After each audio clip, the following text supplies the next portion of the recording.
Ah, Opa, tá dando tudo certo aí? pra mim tá. A imagem aí. Pronto. O áudio, como é que Bem, tá? eu tô ouvindo bem. Ah, tranquilo. Então, se tá ouvindo bem, acredito que todos também estejam, né? Tô no Viva Me Voz. Você escuta. espera só um minuto pra pegar o fone ali, porque acho que vai ficar ruim se eu deixar no Viva Voz. Pode ser que volte. Ok. Pera aí.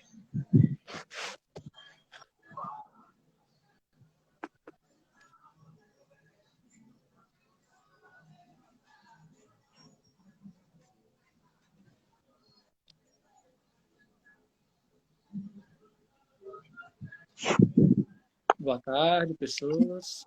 Pronto, voltei. Tá ouvindo? Tranquilo. Pronto. Então, eu tava explicando aqui antes de você entrar que a gente já fez a live falando dos primeiros discos, né? Dos 3 primeiros. Sim, sim. Mas como o Instagram perdeu e a gente não conseguiu recuperar os vídeos, a gente vai refazer para poder postar lá no YouTube. Então, essa é a última live do ano. Agora em janeiro a gente vai organizar como é que vai fazer, porque talvez a gente faça então do Rocks e até o Night in the Ruts, né? Depois. Na sequência, né? A sequência vão ser 2 lives, digamos assim, repetidas, mas para a gente poder ter a sequência e colocar no YouTube. Então, Exato. Então, lá, boa tarde, pessoas, né? Todo mundo só aí, que tá todo mundo que entrando. vai assistir depois, O Luiz não está é? entrando Tá aqui. curtindo. Podem mandar pergunta, o que quiser. Não só pergunta, né? Qualquer tipo de coisa que quiser a gente responde. Sobre. Ou comente, né? É, Já no vídeo, quando tiver no YouTube, comenta aqui embaixo que uma hora ou outra, a gente responde. né? O Paulo vai. No caso, vai ter o teu canal, né? Que tu vai Exato. responder, né? Vai ficar aqui, mas depois você pode repostar também no seu Instagram, até no Facebook. Ah, verdade, verdade. Né? Então, bora começar? Então, bora? Qual o primeiro trabalho aí? Bom, Bom, retomando da onde a gente tinha parado na live, na primeira live que a gente disponibilizou, que está lá no YouTube, a gente foi certinho nem vou dizer de 1970, né? Porque a gente foi até antes. A gente falou dos primórdios mesmo do Aerosmith até 72. Então, exatamente, a gente parou exato. na gravação deste primeiro álbum. Né? O Aerosmith, essa aqui é a segunda capa. E aqui em CD, a capinha original dele. Então, comece, por favor, Weber. Como dito, né? Assim, uma das capas mais bizonhas, né? Horrorosas, né? De um lançamento, né? Mas isso não repercute, isso não se reflete no som que é produzido aí, né? Não mesmo. Que, ao meu ver, é o trabalho mais diferente que a banda tem. Se a gente for pegar as composições, partindo do primeiro até a última, Sim, sim. ela já difere totalmente do Get Your Rings e aí por aí vai. É um Então, é disco um que álbum não, muito cru, digamos né? assim, não tem eco depois, né? Você não vê depois no som da Aerosmith eco desse álbum em nenhum outro trabalho. Você não vê algo tão cru, né? Você vê algo um pouco mais Exato. blues, obviamente no Ronco Não Bobo, mas ainda assim não é a mesma coisa que aqui. Aqui você vê que é uma Não, de banda forma mesmo alguma. tateando, procurando ainda o som dela. Exato. E dialogando muito, né, com as influências, né? Sobretudo, ao meu ver, com o The Yardbirds, né? Exato. Eu acho que para mim é a influência mais latente no som do Aerosmith, né? Se fala muito em questão do Led Zeppelin, se fala muito na questão dos Rolling Stones, né? Claro que tem, né? Se você perceber um pouco, acho que mais pelo Joe Perry, alguns riffs ou alguns solos lembram um pouco o Jimmy Page, né? Mas de uma forma estrutural, o som remete mais ao The Yardbirds do que essas outras influências, né? Que no caso dos Stones, né, que perseguiu, né, a banda, né, até quase a década de 70 por completo, essa coisa de ser uma cópia, né? Uma versão americana dos Rolling Dos Stones, né? Stones. Assim, o Yardbirds é esse blues mais anabolizante, né, por assim dizer. E a gente vê isso, tipo, a banda procurando esse caminho, na verdade. E é engraçado a gente parar pra pensar como de um disco para outro, é óbvio que a gente continua, assim, tem influência, né, do Get Your Wings pra frente, mas como mudou muito o som de um disco pro outro. né, de um ano para outro. Mesmo que assim, a gente obviamente sabe que as composições daqui é aquela coisa de todo o primeiro disco, né? Até a banda lançar o disco, gravar o disco, ela vai juntando tudo que ela compôs até ali, né? Os integrantes. E o segundo disco não, é meio que aquela coisa. Isso é normalmente, né? É a fotografia mais específica daquele momento, entre o primeiro e o segundo disco. No caso do Aerosmith, embora no Get Your Wings tenha coisas que tenham sido antes dele, né? Que poderiam até ter entrado aqui no primeiro álbum, a gente vê isso, a gente percebe isso, como a banda mudou muito de um disco para o outro, né? Como ela era no início, embora a gente não tenha outros registros, a não ser esse primeiro álbum da banda no começo. E que eu acho importante, né, que para digamos assim, para meio que acalmar essa galera que fica, mas antes o Aerosmith fazia rock de verdade, antes o som da banda era isso, era aquilo. Tem que entender o seguinte, né, que você está lançando, no caso da banda, tinha lançado um trabalho em 1973, Sim. e com 2 anos antes de shows e ensaios e de produção de material para gravar no final de 72 para ser lançado em 73. Exato. Então tem que ver tipo, qual era a cena da época. Justamente. Não é que a banda fazia rock ou menos rock, entendeu? Se você vai lançar um disco ali na década de 70, sobretudo em 1973, você tem que ver que quem estava ali na cena, Alice Cooper, Grand Funk, né? O Led Zeppelin, né? Os gigantes, né? O Led Zeppelin, Deep Purple, Black Sabbath. Então são bandas que vão ali servir de parâmetro para você produzir um trabalho. Justamente. Então é claro que se você vai trabalhar, vai lançar algo nessa época, com essas bandas ali, você vai fazer algo mais rock, mais hard rock, que é a característica da época. Até porque os caras também eram jovens, né? Estavam começando, tinha toda aquela força, aquela garra, né, de demonstrar que era uma banda competente, né? E que não ia fazer diferente das suas grandes referências, né? Então, exato, é o mercado, né? O que o mercado pedia. Exatamente. Então, você que obviamente está escutando, que está aí nos assistindo, que escuta de repente Rolling My Soul, né? Ou Nine Lives, enfim, o que é que seja, é claro que se você pegar o material da década de 70, você tem que entender que a sonoridade vai ser dialógica com o que se era produzido no mercado na época.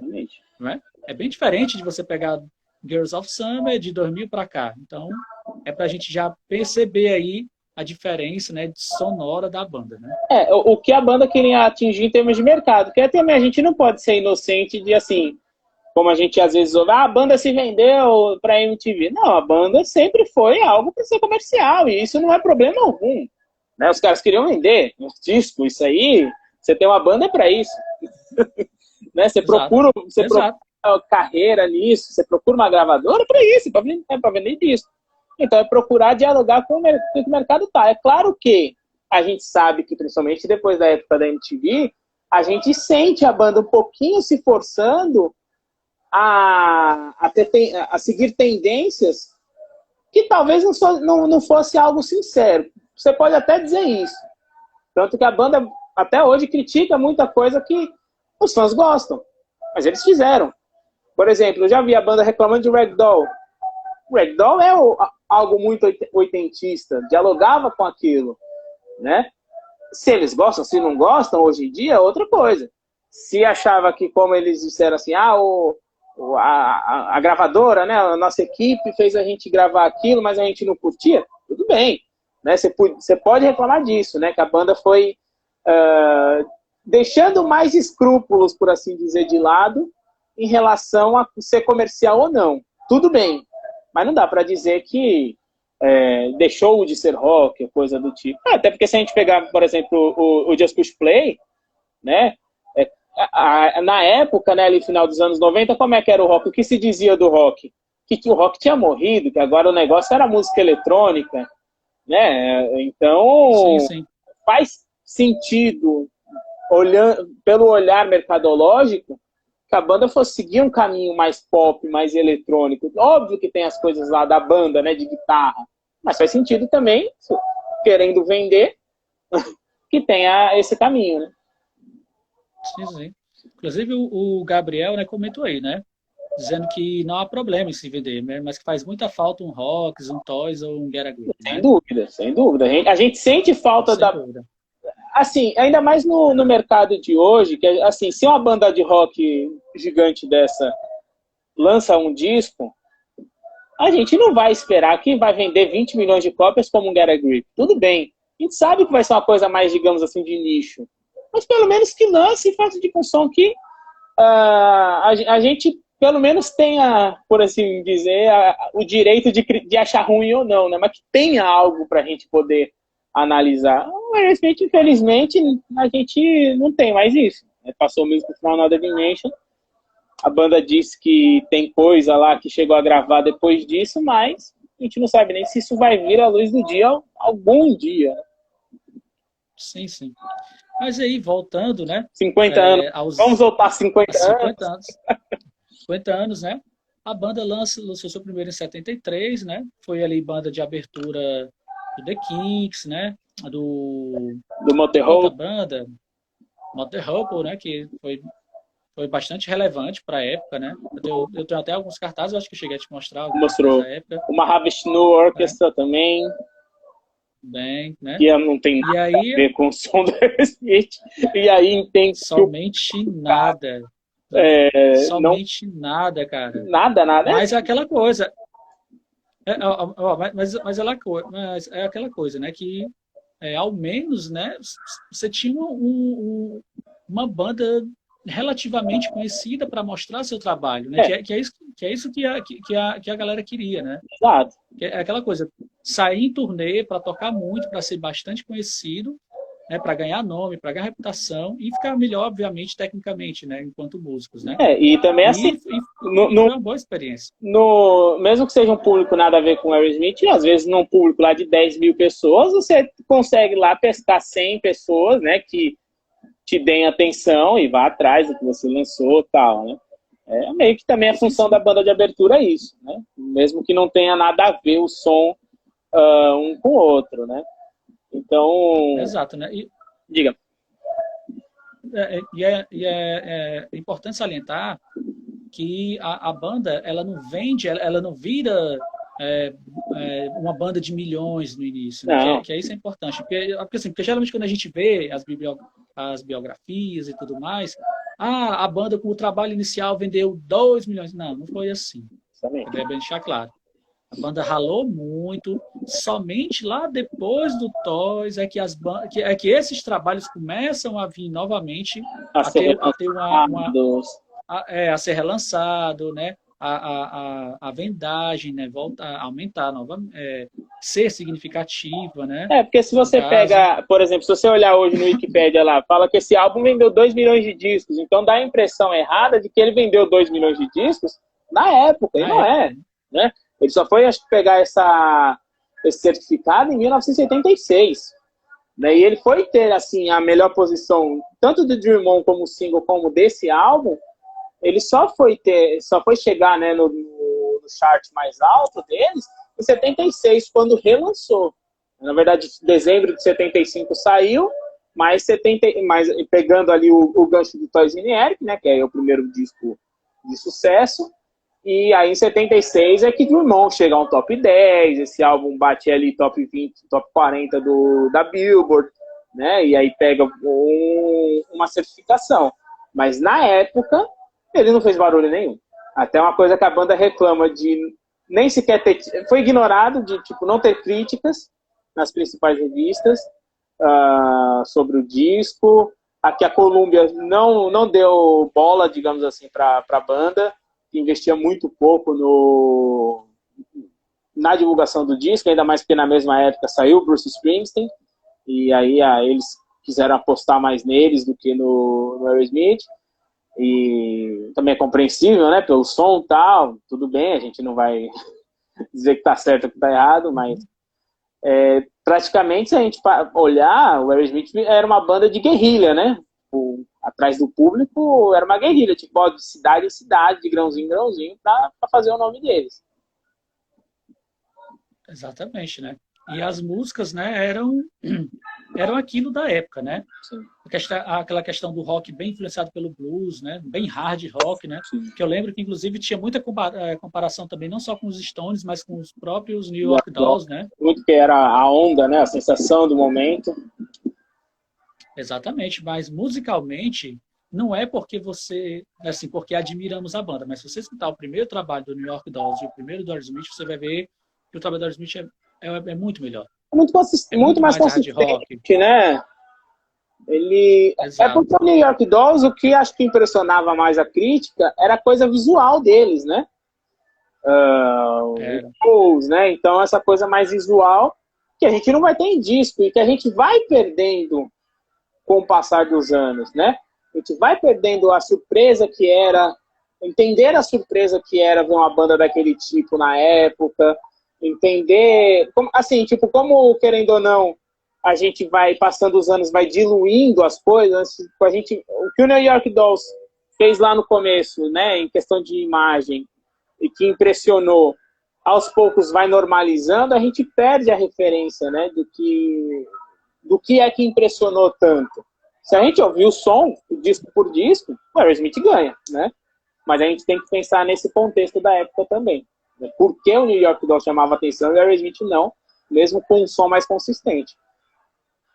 Pois é, tanto que a banda também ainda foi rotulada, né, de uma mera cópia. Inclusive, eles tocaram juntos, né? Sim. Que é importante também notar, né, que, inclusive nessa própria turnê, eu acho que em 74 também, eu acho que eles chegaram a tocar junto, né, sendo que sempre a banda era a banda de abertura. Sim. O Aerosmith era a banda de abertura do New York Dolls. Não, é bom lembrar, aliás, que todas essas bandas aqui que a gente vai citar, somente dos 2 primeiros discos, esmagadora maioria o Aerosmith era abertura ainda. Então a gente só vai virar uma banda headliner, né, a partir aí de quando o Tarzan Eric explode. Porque mesmo ali em algumas coisas do Tarzan Eric, ele ainda não é banda de meio, né, de abertura, ainda não é o headliner. Sim, sim. Sim, se você não está enganado, até do Wishbone Ash eles abriram. Black Sabbath, em 75. Então, tipo assim, pra gente não perder isso. Mesmo quando estouraram, eles já não viraram a banda principal logo. Só uma pergunta aqui. O áudio que os vizinhos aqui, o pessoal da rua tá ouvindo o som, tá vazando aí, não? Uma vez ou outra sai alguma coisa, mas nada que chegue a atrapalhar, não. Certo. Né? E aí, as faixas, né? As faixas, né, é um trabalho, assim, é um dos meus preferidos, né? Até hoje, quando eu escuto. Principalmente por One Way Street, que eu acho fantástica. Aquele blues rock sensacional. É um disco que dá gosto. Né? Você não, assim, ele é curtinho e não tem nada aqui que você diga que você, vou pular essa música aqui. Se você pega esse álbum aqui e vou falar, vou ouvi-lo todo, não tem nada pulável aqui. Todas as 8 músicas são bem escolhidas, né? Sim, sim. Inclusive, Gabriel, daqui a pouco, quando a gente chegar no Get Your Rings, a gente responde aí essa pergunta aí. Sobre si. Mas eu vou já dizer que acho. Pelos fãs, não? Com certeza, né? Mas... Não, sem dúvida. Né? Bom, e aí tem, né, Walking the Dog, né, que é uma versão bem diferente, né, que já havia sido gravada pelos Rolling Stones, né, que é até então a versão mais conhecida, né? Justamente. Que saiu no primeiro trabalho dos Stones, se não estou enganado, que é de 64, Isso. que é praticamente um álbum de covers dos Stones. Que acho que tem 2 músicas, né, próprias. E vale dizer que a versão do Aerosmith é a versão que o Rat gravou como cover no seu primeiro trabalho, né? E outros covers que eu já vi ao vivo dessa música, elas são tocadas de acordo com o que o Aerosmith gravou, com a versão do Aerosmith. Meio que virou a versão definitiva, né? Não a dos Stones. Exatamente. Da mesma forma como aconteceu com o Train Capital Rule. Sim, né? Train hoje em dia você vai dizer que não é do Aerosmith? A versão é muito, muito, muito, muito, muito superior. Muito característica. Olha, Denudo Produtos Oficial. Está mandando um olá, de Brasil. Olá, Brasil. Os fãs da Argentina, a gente tem que dizer aqui que os caras são apaixonados, né, velho? Você vê, cada vez que você vê uma gravação de show na Argentina, é uma loucura, velho. De qualquer banda, né? Impressionante, né? Impressionante o amor que eles têm, que eles mostram. Eu te digo, se eu pudesse escolher um lugar assim, a gente vai fazer uma turnê pela América do Sul. Eu preferia ir até um show em Buenos Aires do que São Paulo, mesmo São Paulo sendo minha casa, sabe? Mas eu tenho... Sim, sim. Não, fantástico. Lá é de arrepiar. Quando você é assiste o lindo, show ao vivo aquele... e o público argentino é Até se fantástico. vocês puderem, quem estiver assistindo, procura no YouTube depois o show no Filmes Rock, no Monumento de Nunes em 2007, que é uma coisa de louco, assim, velho. A banda tava, assim, muito bem, o público, tipo... Acho que o público, né, acaba elevando, né? Sim, sim, sim. Então, E aí... E sobre Walking the Dog, ela foi a última a entrar no álbum. Ela não ia entrar no disco, né, embora eles já tocassem ela ao vivo e tal. Porque quem entrar no disco era a Major Barbara. E aí, aos 45 do segundo tempo, eles falaram, não, essa aqui, botaram ela de lado, vamos deixar o Walking the Dog. Então, a gente poderia ter 2 baladas aí, né, nesse primeiro disco. Não, nesse caso, as 2 baladas se justificariam, né, mas aí ela, infelizmente, acabou saindo para colocar o Walking the Dog. O Denudo Produções está perguntando sobre alguma turnê pela América do Sul ano que vem. Olha, sinceramente, a gente não tem informação nem de como é que vai... Assim, a gente sabe que vai ter turnê na Europa ano que vem. Até então, vamos ver. Já tá, né? Já e tá marcado, né? Que eu tô até com o cartazinho aqui, ó, quadrado. E sabe isso, né? E nem o que faltou da residência em Las Vegas está remarcado. O que está marcado é a Europa e o show de 50 anos, mas fica a dependência do corona, né? Vamos ver se o corona e as vacinas ajudam. Pela América do Sul, se tiver turnê, eu imagino que lá para 2022 e de novo, a depender de vacinação de coronavírus, e a gente não vai entrar nesse assunto, mas aqui no Brasil eu acho bem difícil de alguma banda internacional se arriscar tão cedo, né? Procede, totalmente. Né? E agora qual a faixa que tu acha mais interessante? E a menos interessante? Porque também não vamos ficar só nessa coisa de rasgação de seda. Né? Assim, aqui não é que eu não goste, como você disse, é a menos interessante. É Somebody. Quando eu tô ouvindo disso, como eu disse, eu não pulo nada. Eu gosto, eu acho gostosinha de ouvir lá no contexto do disco. Mas não é uma música que eu fico assim falando, porra, hoje deu vontade de ouvir Somebody, sabe? É a que menos me bate aqui. Cara, minha favorita aqui, eu vou ficar em cima do muro, não. Eu não vou ficar em cima do muro, não, vai. Porque eu ia falar em Make It e Moving Out. Mas hoje eu vou escolher Make It.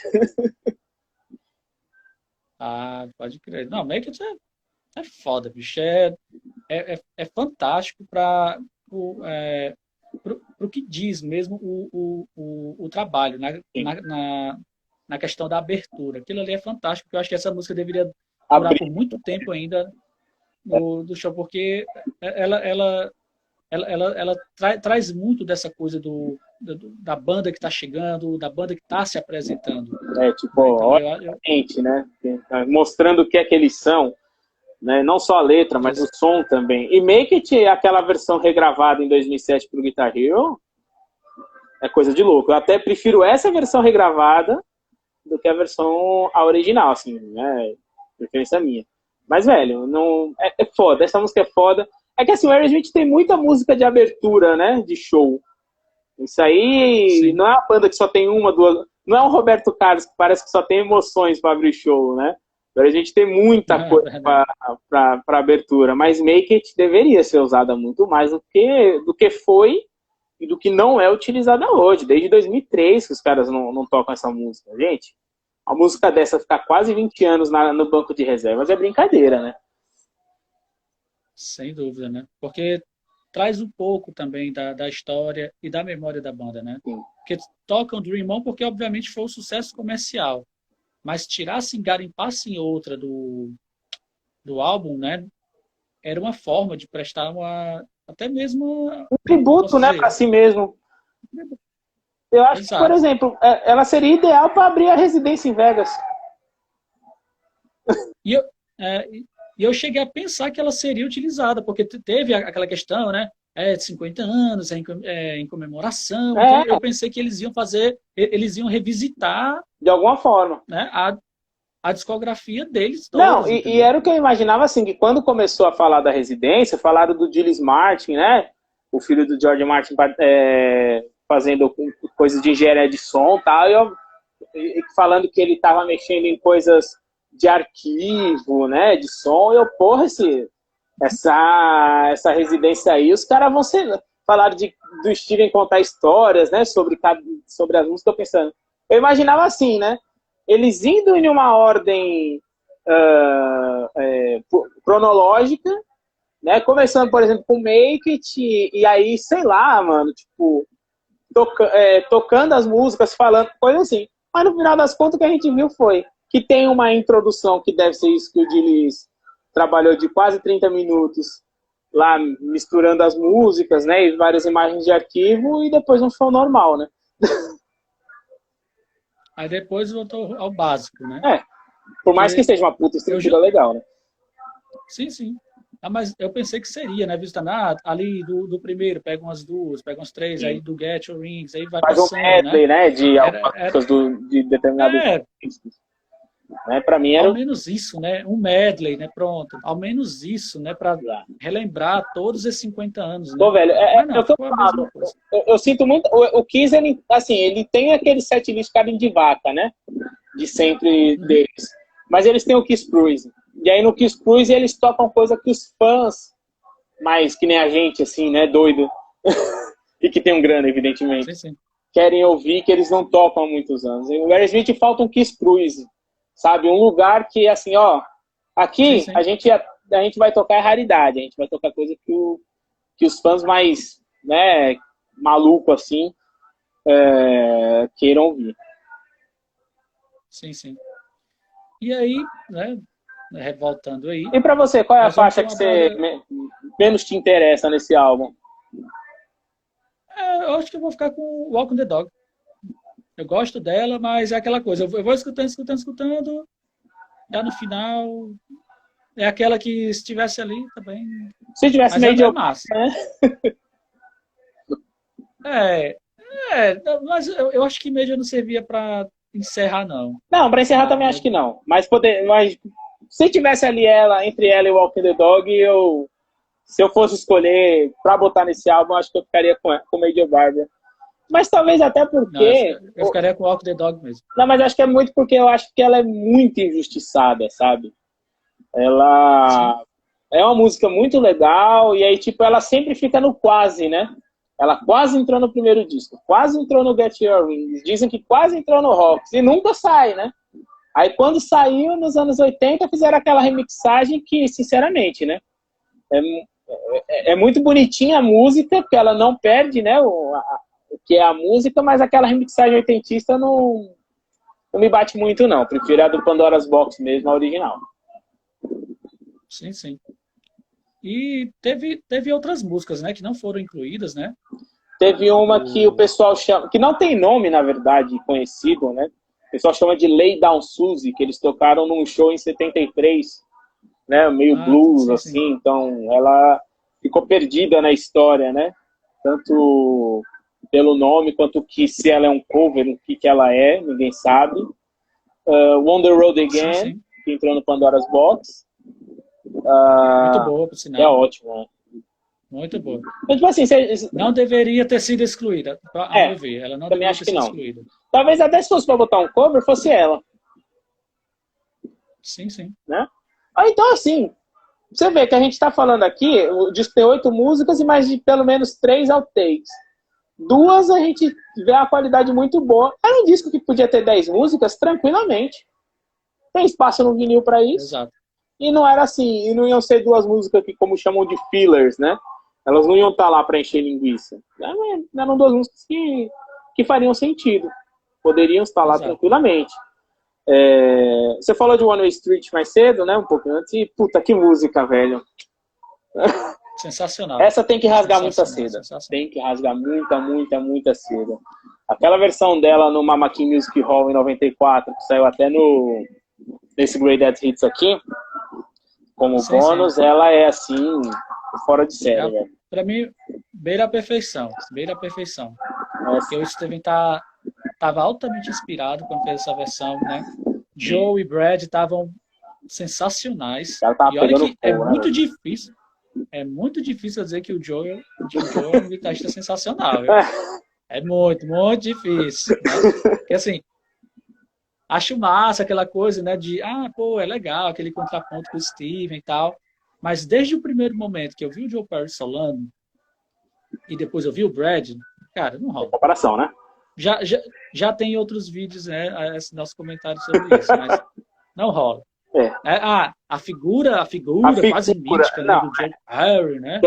Tal, é legal. Não, assim, sem dúvida, né? Meu favorito. Né? Mas ele tem momentos, ele tem ótimos bons riffs, bons momentos, bons solos também. Mas para mim não é nada, sabe, nada de extraordinário. Como o Brad é. Mesmo.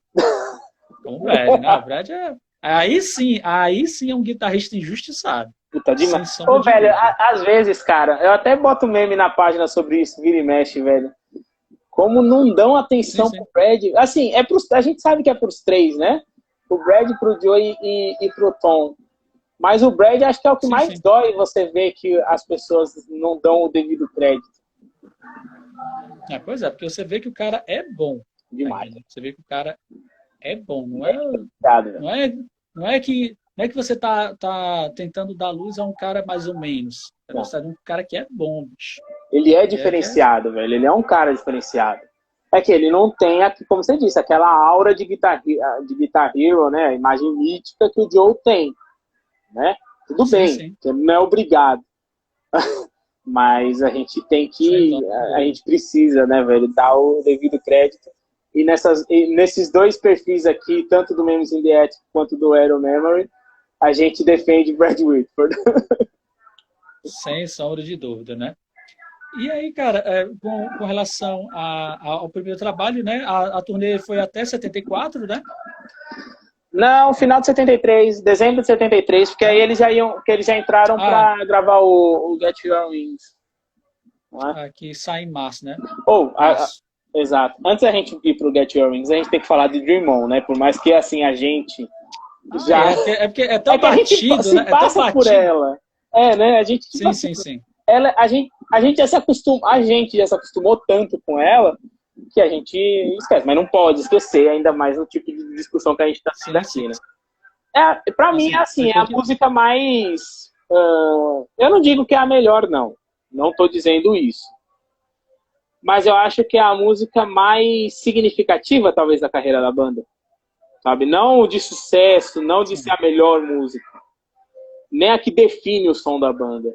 Mas de significado, sabe? De ter sido o primeiro hit, de ser o que ela é, de ter... Ela transcende, sabe? A coisa de ser uma música melhor, né? De ter ganho... porque ela teve toda uma ascensão, depois deu uma...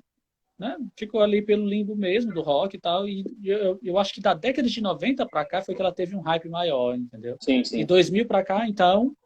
o Dio regravou. A grande ela clássica da história do rock, né? Ela virou a música do Itaú, de comercial do Itaú, velho, sabe?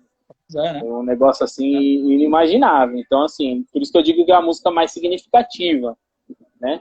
Não é necessariamente a melhor, não é necessariamente o maior hit. Né? Isso aí, o maior hit a gente sabe que é a do Armageddon. Sem sombra de dúvida. Isso aí não tem o que falar. Por mais que seja o primeiro grande hit. Mas eu acho que de significado, sabe? Se você é fã da Aerosmith, você não tem como dizer que você não gosta dessa música. Simplesmente isso. Verdade. Mas né? Não, tudo bem não. Gosto, né? Tudo bem falar, cansei de Dream On, porque já tá batida. Isso aí eu entendo. Sim. Eu também penso isso. Mas, dizer que é ruim, velho, sendo fã da Aerosmith, eu nunca vi alguém que diga isso. Eu já vi de Walk This Way, gente reclamando dela. Mas, pra mim, entra nessa prateleira do Dream On. Se você é fã, dificilmente você vai reclamar de uma música dessa. Sem dúvida, né? Só que tá falando aqui, dá uma passada aqui. A música do primeiro álbum é a música que vai ser eternizada. É isso, tipo, é a música do primeiro disco que é óbvio que tem Mama King, né? Tem músicas, One Way Street, Moving Out, que são caras, né, aos fãs. Mas a coisa que transcende aos fãs é Dream On. Sim, sim. Kleber, vamos deixar a live salva também, né? A gente pretende. Então vai ficar tanto... se o Instagram colaborar, né? Mas vai ficar disponível tanto no YouTube do Memes in the Attic, quanto no Instagram do Memes in the Attic, e também na página do Iron Memory. Okay? Exatamente. Bom, então Dream On, né, que é um clássico, né, absoluto, né, da história do rock, né? Sem comentar, já regravada, né, várias vezes, como você falou, o Dio, né? Dio, The Mission. Sua fantástica voz, o The Mission, né, também. Tem uma versão ao vivo de uma banda de heavy metal que eu esqueci agora, que eu vi até recentemente, que é uma mulher que canta, se não estou enganado. Foi também interessante, né? Eu não lembro, velho. Não lembro se eu cheguei a ver. Depois, se você puder, me manda. Muito bom. Beleza. No show ao vivo que eles fizeram, ficou bem bacana. E daqui do primeiro disco... Sim, diga, desculpa. Não, pode falar. Não, eu queria falar assim, que ela se destaca, né, desse primeiro disco. Ela se destaca como composição, né? Sim. Ela, naturalmente, mesmo que ela não tivesse sido escolhida como single, mas ela se destaca, né? É que acabou sendo single, né? Tipo, a gravadora viu que essa era a única música desse álbum que era tocável em rádio. E tanto é que depois, quando ela foi para single, a gravadora fez uma versão editada, né? Que aí ela perde 1 minuto e tem um coro feminino, que a banda ficou puta da vida, porque os caras botaram isso. Exato, né? Tentaram, né? Tentaram vender, né? Deixar mais palatável ainda, né? Que até então só fez um mero sucesso lá em Boston mesmo, sim, né? Foi mais local, foi uma coisa ali mais da região mesmo ali, né? Que teve uma repercussão na época, né? Sim, e o Joe não gostou do fato dela ter sido escolhida por ser uma balada. Ele queria uma outra música que fosse de rock, mas assim, que mostrasse mais o que a proposta da banda. Mas, velho, se você olha as 8 músicas daqui, o que tinha que ser... Podia ser não ser o único single, tudo bem, como foi. Mas, assim, como primeiro, se fosse mais de um single, mas como primeiro single, ela ia ser escolhida, não tinha jeito. Porque exatamente, tinha que pensar nesse retorno comercial que não teve, né? De modo geral. Não dá para dizer que não teve nenhum, porque ela ainda chegou a fazer, pelo menos, aparecer o nome do Aerosmith lá na tabela da Billboard, né? Ela foi 59º lugar nessa época. E só depois, quando saiu, ela foi o primeiro top 10, né? Ela ficou em 6º lugar. Mas logo desapareceu. Caiu logo, né? Teve aquela coisa do inicial de ser registrado na parada, mas logo saiu, não teve uma repercussão, os singles não venderam, né, de forma como a gente veio a ver nos anos posteriores, nem o álbum também. Lógico que isso não significa que o trabalho é ruim. Não. Você tem que ver qual é o contexto. Como foi dito, né? O contexto ali de tantas outras bandas, né, que hoje são tidas como bandas clássicas, né? Essas bandas já lançando esses trabalhos, né, como os Stones, o Led Zeppelin, né, o Deep Purple, né? Justamente. Entre tantos outros, né, que tinham grande repercussão na mídia, né, roqueira da época, né? Não existia essa coisa da mídia roqueira, mas no sentido de que eram bandas que já tinham determinado status de banda grande. Sim. Né? Enquanto você vai ver uma banda inicial, né, de Boston, então, tipo, não é essa coisa, entendeu? Também, né? É isso que é importante mencionar. Não vai chamar atenção. E com relação ao Mamaki, né? Que todo mundo já está batido, né? Mas vai que você está escutando agora e ainda não sabe, né? Tem a versão do Guns N' Roses, né? Que é muito, que fez a música, né? Dar um up também ali na década de 80, né? Com a versão do Guns. E tem uma banda, né? Isso. Que na boa, eu não acho ela uma melhor versão que a do Aerosmith. Eu também não. Eu entendo assim quem conheceu o Aerosmith através dela.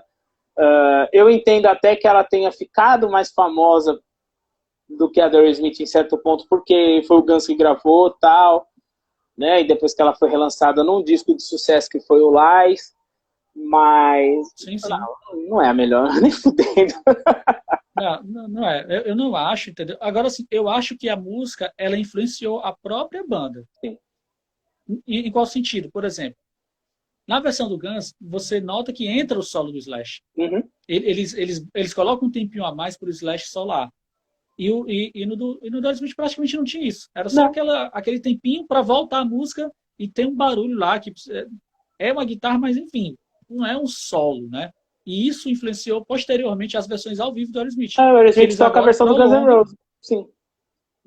E eles agora prolongam esse momento para ter o solo. Encurtam a introdução, porque a introdução em estúdio é quase 1 minuto, e ao vivo ela não chega aí. A não ser, em algumas turnês mais recentes, eles andam tocando ela com a introdução completa. Se eu não estou enganado, na Global Warming Tour eles fizeram isso.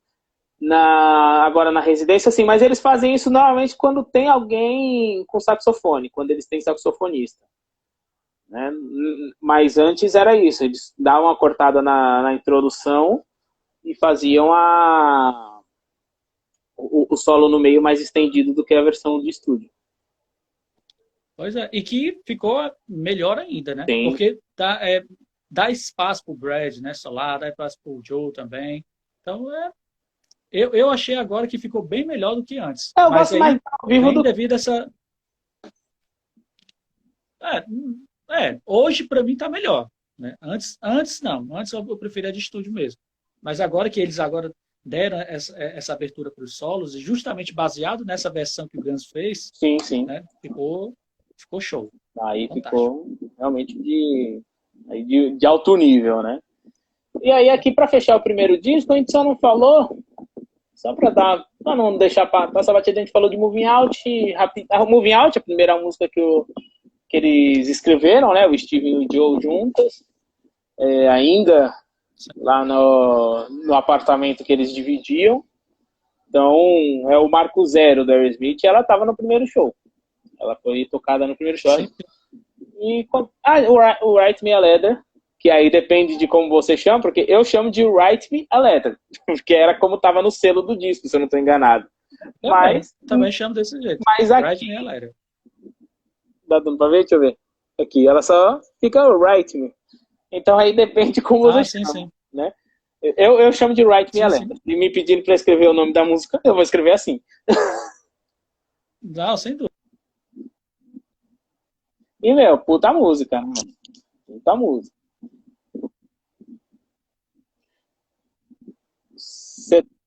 Você tá falhando a sua internet. Deu umas travadinhas. Eu vou fechar aqui a live para poder salvar sobre o primeiro disco, para a gente não perder nada. Para não ter problema porque foi assim que falhou as outras. Então, eu vou...